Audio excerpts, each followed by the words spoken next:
సుమన్ టీవీలో మీ business promotions కోసం ఈ కింది నెంబర్ను సంప్రదించగలరు.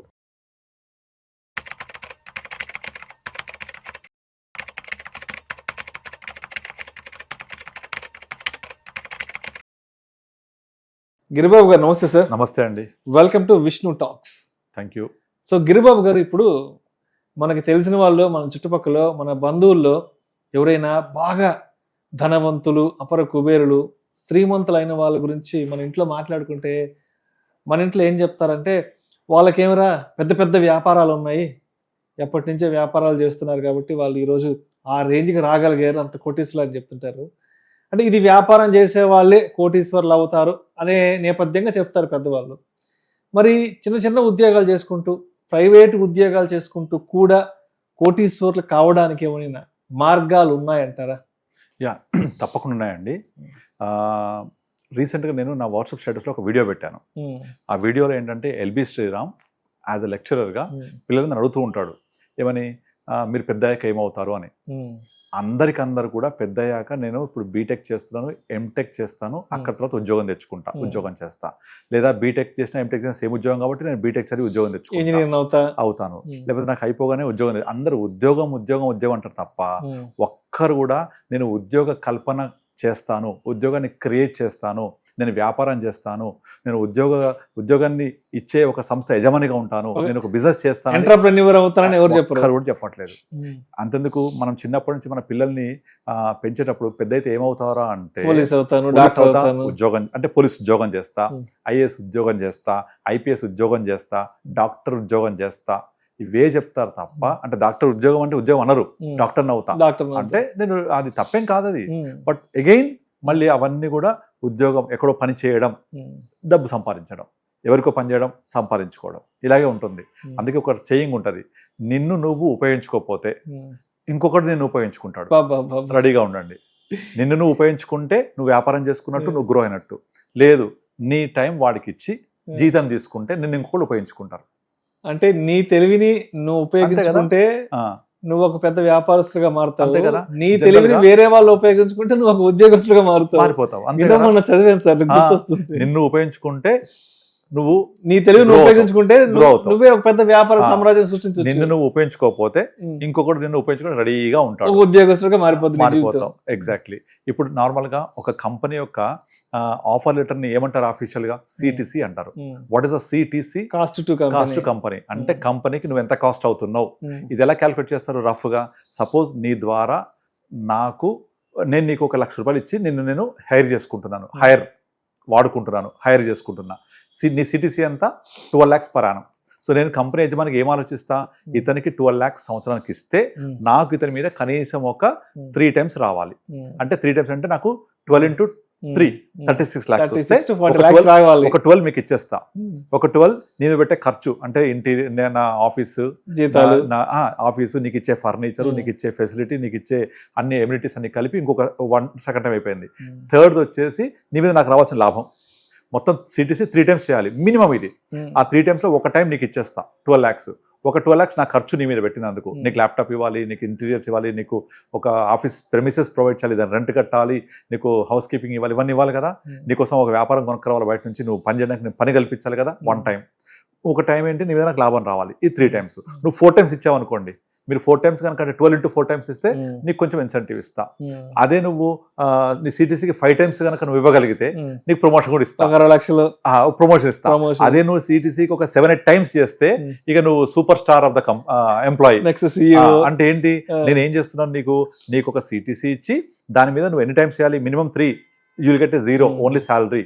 4 times కొంచెం ఇన్సెంటివ్, 5 times నీకు ఎలివేషన్, 6 times 7 times 8 times చేస్తే నీకు ఒక మంచి పొజిషన్ కంపెనీలో, ఒక కారు, బిజినెస్ పార్ట్నర్ రావచ్చు. అంటే ఇక్కడ నేను నిన్ను హైర్ చేసుకున్నప్పుడు నీ యొక్క క్యాలిక్యులేషన్ ఇలా చేస్తున్నాను నేను. ఎగ్జాక్ట్లీ. నువ్వు ఇవ్వలేదు, నేను ఇచ్చిన 1 time నా 3 times ఇవ్వకపోతే ఫైర్ చేసేస్తాం. అదే నువ్వు ఇస్తే హైర్ చేసుకుంటావు, లేదా ఫైరే. ఓకే, సో మనం ఎలా ఆలోచిస్తున్నాం ఒక ఎంటర్‌ప్రెన్యూర్ గా, అలా ఆలోచించి గ్రో అవుతున్నాను లేదా? సో మీరు మిమ్మల్ని వాడుకోకపోతే మిమ్మల్ని నేను వాడుకుంటున్నాను. సో ఈ మెంటాలిటీ ఉన్నంత కాలము ఆ ఒక ఎంప్లాయీ ఉన్నవాళ్ళు ఎంప్లాయీస్గానే ఉంటూ ఉంటారు, ఎంప్లాయీస్గా రిటైర్ అవుతుంటారు. మీరు కావాలంటే చాలామంది సాఫ్ట్వేర్ ఇంజనీర్స్ని వాళ్ళ గుండె టచ్ చేసి మాట్లాడండి వాళ్ళతోటి, సాఫ్ట్వేర్ ఎంప్లాయీస్ని. పేరుకు సాఫ్ట్వేర్, శాలరీ ఎక్కువ వస్తుంది. ఆ శాలరీ ఏం చేస్తున్నాం అంటే, నేను 55 వచ్చేప్పటి వరకల్లా హోమ్ లోన్ పూర్తయిన ఒక ఇల్లు, ఈఎంఐ పూర్తయిన ఒక కారు, ఒక 4 సార్లు వెకేషన్కి వెళ్ళి వచ్చి ఉంటాను, మా అబ్బాయి చదువుకుంటున్నాడు, ఈ లైఫ్ టైం నీడ్స్ ఫుల్ఫిల్ చేసుకునే ఒక పొజిషన్ ఉన్నానని చెప్తారు.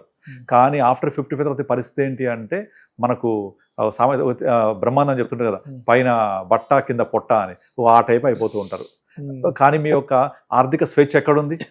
ఎప్పుడు వస్తుంది? జాబ్ అయిపోయింది కదా, సో మీకు హోమ్ లోన్ పూర్తిన ఇల్లు ఉంటే సరిపోయిందా? What about your food? మీరు 50 ఇయర్స్కి రిటైర్ అయిపోతే సాఫ్ట్వేర్ ఇంజనీర్స్, 55కి అయిపోతే మీరు ఇంకా 75-80 వరకు బతుకుతే మీకు ఎవరు మిమ్మల్ని ఫీడింగ్ చేయాలి? మీ యొక్క ఫైనాన్షియల్ రిక్వైర్మెంట్స్ ఎవరు ఫుల్ఫిల్ చేయాలి? సో ఇవన్నీ ఒక పక్క అయితే, మీరు ఒక కోటీశ్వరుడు అనే ఒక భావన, అంటే ఫ్రీడమ్ ఆఫ్ లైఫ్, ఒక టైం మన టైం మన కొద్దిగానే ఉంచుకోవాలి, మన టైం మన కోసం వాడుకోవాలి, ఇంకొకరి కోసం వాడొద్దు, 9 to 5 జాబ్ చేయొద్దు, నాకు ఒక ఆర్థిక స్వేచ్ఛ కావాలి. ఎక్కడి నుంచి వస్తాయి ఇవన్నీ? ఇవన్నీ కూడా కోటీశ్వరుడు భావన నుంచి వస్తాయి. ఒకసారి ఈనాడులో ఒక ఆర్టికల్ వచ్చింది, మనం చేసాం అది. సో కోటీశ్వరుడు కోటి కళ, ఆ కోటి కళ నెరవేర్చుకోవడం ఎలా? మనం ఎంప్లాయీగా ఉన్నాను, నేను జాబ్ చేస్తాను, మరి దీన్ని కోటీశ్వరుడు అవ్వలేకపోతానంటే అవ్వచ్చు. మీకు ముందు నుంచి ప్లానింగ్ ఉండాలి. సో మీరు అడిగారు కదా, ఇప్పుడు ఒక ఎంప్లాయీగా ఉన్న వాళ్ళు కోటీశ్వరులు అవ్వలేరు అంటే డెఫినెట్లీ అవ్వచ్చు. ఫస్ట్ ఆఫ్ ఆల్ అది అవ్వాలి అంటే వాళ్ళ మైండ్ సెట్ మార్చుకోవాలి. అదంతా కూడా మన మైండ్ సెట్లోనే ఉంటుంది.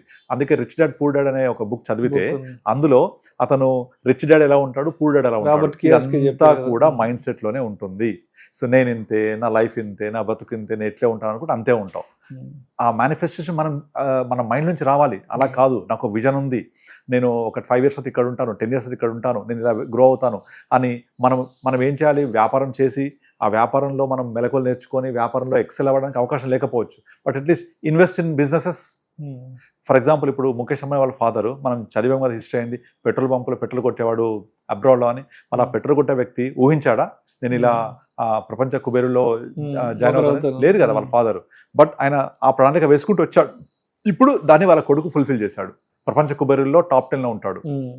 బట్ వాళ్ళ father previous generation just petrol బంక్లో పెట్రోల్ కొట్టే ఒక చిన్న ఎంప్లాయీ, అక్కడ నుంచి ఒక విజన్ తోటి, ఒక వ్యూ తోటి ఇలా తీసుకుంటూ వచ్చారు. అలాగే మనం కూడా నార్మల్గా ఒకటి చెప్తుంటాను నేను ఎప్పుడు కూడా, ఫిక్స్డ్ డిపాజిట్ చేసిన వాళ్ళు, ఫిక్స్డ్ డిపాజిట్ పెట్టుకున్న వాళ్ళు, అంటే బ్యాంక్ బ్యాలెన్స్ ఉన్న వాళ్ళు, బ్యాంక్లో ఎఫ్డీ చేసుకున్న వాళ్ళు ఎవ్వరు కోటీశ్వరు కాలేరు. ఇన్వెస్ట్ చేస్తే అవుతారు. ఇన్వెస్ట్ ఎక్కడ చేయాలి? వీలైతే ల్యాండ్లో చేయండి. లిక్విడిటీ లేకపోతే దాన్ని వదిలేయండి. ఇప్పుడు చాలా రియల్ ఎస్టేట్ చాలా డౌన్ ట్రెండ్ నడుస్తుంది, అవసరం అమ్మలేము అనే ప్రాబ్లమ్స్ ఉంటాయి. దాని బదులు క్యాపిటల్ మార్కెట్కి రండి. క్యాపిటల్ మార్కెట్లో మ్యూచువల్ ఫండ్స్ అనే ఒక ఎక్సలెంట్ ప్రోడక్ట్ ఉంది. సో దాంట్లో మీరు లాస్ట్ 20 yearsలో ఒక 1 lakh పెట్టి వదిలేస్తే చాలా ఫండ్స్ ఇవాళ మోర్ దెన్ 1 crore అయినాయి. 100 times పెరిగిన ఫండ్స్ బోలెడ్ ఉన్నాయి. 100 times ఒక 1 lakh పెట్టి వదిలేస్తే లాస్ట్ 20 years బ్యాక్ ఈరోజు 70 lakhs, 80 lakhs, 1 crore, 1.5 crore, 2 crores అనే ఫండ్స్ బోలెడ్ ఉన్నాయి. But every stock in the last 25 years మల్టీపైర్ కాలేదు. 20 years బ్యాక్ మనకు ఇండియాలో ఒక 1000 stocks ఉంటే అందులో గట్టిగా ఒక 10% ఆఫ్ స్టాక్స్ కూడా ఈరోజు మనం కూడా సాగించట్లేదు. అంటే 90% వానిష్డ్. వేరే మ్యూచువల్ ఫండ్స్ అలా కాదు. 100కి 100% మినిమం లెవెల్ చూసుకున్న వర్స్ట్ ఫండ్ అనుకున్నా కూడా ఒక 70 times, 80 times అయింది 25 yearsలో. అంత పొటెన్షియల్ ఉంది. జనరల్ అని చెప్తుంటాం కదా, రూల్ 15,000 15 years 15%. అలా 15,000 ఎవ్రీ మంత్ చేసుకుంటూ వెళ్తే 15 years తర్వాత కోటీశ్వరుడు అయిపోవచ్చు, 1 crore అవ్వచ్చు. ఇంకోటి చెప్తాను, ఇదంతా కూడా ఎలా ఉంటుందంటే, మీరు ఇప్పుడు మీ ఆరోగ్యం మంచిగా ఉండాలనుకోండి, డబ్బు ఖర్చు పెట్టాలా పెట్టొద్దా? ఆరోగ్యం బాగుండాలంటే పెట్టాలి కదా. కానీ మీ డబ్బు ఖర్చు పెడితే అనారోగ్య పాలవుతారు. ఫర్ ఎగ్జాంపుల్, ఇప్పుడు మీరు అనారోగ్యం ఉండాలంటే ఏం చేయాలి? జంక్ ఫుడ్ తినాలి, తర్వాత మందు తాగాలి, సిగరెట్ స్మోక్ చేయాలి, పబ్లోకి వెళ్ళాలి, అమ్మాయిలు, తర్వాత లేట్ నైట్ నిద్రపోకుండా, ఇవన్నీ ఖర్చుతో కూడుకున్నాయా? మరి ఇవన్నీ ఖర్చు పెడుతూ ఉంటే ఆరోగ్యం బాగుంటుందా బాగుండదా? డెఫినెట్లీ బాగా చెడిపోద్ది. అంటే ఆరోగ్యం బాగుండొద్దు అనుకుంటే డబ్బులు ఖర్చు పెట్టాలి. So they're all costly. అదే ఆరోగ్యం బాగుండాలంటే ఏమి చేయొద్దు. యాక్చువల్గా మార్నింగ్ లేవండి, మా అయితే వాకింగ్ చేయండి ఫ్రీ, యోగా చేయండి ఫ్రీ, ధ్యానం చేయండి. దానికి ఒక ప్రాసెస్ అక్కడ కూర్చొని ప్రశాంతంగా కూర్చోండి, ధ్యానం యోగా చేయండి, చిన్న చిన్న ఎక్సర్సైజ్ చేయండి, అన్నీ ఫ్రీ. అంటే ఇవన్నీ ఫ్రీ కదా, ఖర్చు లేదు, బట్ డెఫినెట్లీ ఆరోగ్యం బాగుంటుంది. దానికి రివర్స్, సిగరెట్, మందు, అమ్మాయిలు, పబ్బు, లేట్ నైట్, నిద్రపోకుండా ఫోన్లో స్పెండ్ చేయడము, పొద్దున 3 o'clock వరకు లేట్ నైట్ చేయడము, ఇవన్నీ చేస్తూ ఉంటే టైము బొక్క, డబ్బులు ఖర్చు, డెఫినెట్లీ అనారోగ్యం. అంటే ఇవన్నీ ఖర్చు పెట్టాలి. ఏమి చేయకపోతే ఫ్రీ. అంటే జనాలందరూ సింపుల్ ఇస్ డిఫికల్ట్ అని చెప్తుంటాను నేను. ఆ సింప్లీ ఉన్న డిఫికల్ట్ ఏంటంటే సింపుల్గా ఉండడం. ఆ డిఫికల్టీని ప్రాక్టీస్ చేయడానికి కష్టపడతారు, బట్ డబ్బులు ఖర్చు పెట్టి ఖరాబ్ చేసుకుంటూ ఉంటారు. సో అట్లా కాకుండా మనం కోటీశ్వరుడు అవ్వాలని అనుకుంటే మనకు అంత మైండ్ సెట్లో ఉండాలి. అదంతా కూడా ఆ మైండ్ సెట్లో ఉంటే డెఫినెట్లీ మనము నెక్స్ట్ లెవెల్లో ఎట్లా ఉండాలి.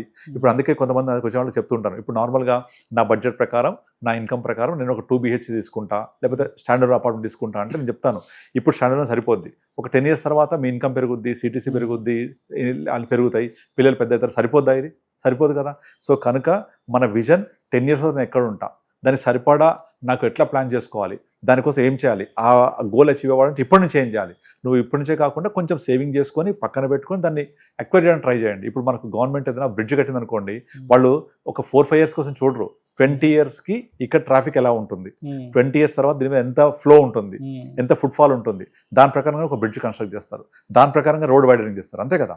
ఒక 20 years తర్వాత వచ్చే చేంజెస్ బట్టి చేస్తారు. అలాగే మన లైఫ్ కూడా, మన ప్లానింగ్ కూడా, మీరు ఎంప్లాయీ అయినా సరే మనం ఏం కావాలని కోరుకుంటే డెఫినెట్లీ జరుగుద్ది అది. రైట్. సో అలా ఏం కావాలని కోరుకోవడంలోనే మన ఒక మైండ్ సెట్ ఉంటుంది. సో దానికోసం మీరు కష్టపడండి, వచ్చిన డబ్బుల్ని కొంచెం సేవ్ చేయండి. అలా కాదు నేను తీసుకెళ్ళి మొత్తం ఖర్చు పెట్టేస్తా, స్పెండ్ చేస్తా అంటే అక్కడే ఉంటాం. సో మీ లెక్కలు ఎక్సెల్లో ఉండాలి, ఆ ఎక్సెల్ లెక్కలన్నీ కూడా యాక్చువల్గా ఉండాలి. అంటే మీరు ఇన్వెస్ట్మెంట్ స్టార్ట్ చేయాలి, ప్లాన్ చేయాలి.